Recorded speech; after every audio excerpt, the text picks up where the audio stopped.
उतना तो मैं भी चाहूंगा, ये रिकॉर्ड करिए आप लोग, बोलिए कैसे हराया। बोलो बोलो बोलो बोलो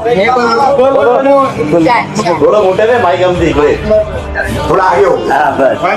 और वैसे ही जितने भी स्टेटमेंट्स इम्तियाज सर ने अभी आपको दिए वो सब मेरे दिल के स्टेटमेंट्स हैं। हमारे लीडर ऐसे हैं कि हमसे हर बात उन्होंने डिस्कस करी, ऐसा कुछ भी नहीं है कि किसी के प्रेशर में आकर के मैं चुप हूँ या मैं स्टेटमेंट्स नहीं दे रहा चाह रही। ऑलरेडी 3 दिन से नेशनल मीडिया ने घेरा हुआ है और इस तरीके से घेरा हुआ है कि सभी फॉल्स एलिगेशंस के साथ। लेकिन थैंक यू सभी उन इंडियंस का जिन्होंने मेरे हक में बात की। कई सारे नॉन मुस्लिम हिंदू भाई बहनों ने भी मेरे लिए वीडियोस बनाए और सोशल मीडिया पर अपलोड किए। दिल से आप सभी का बहुत बहुत शुक्रिया।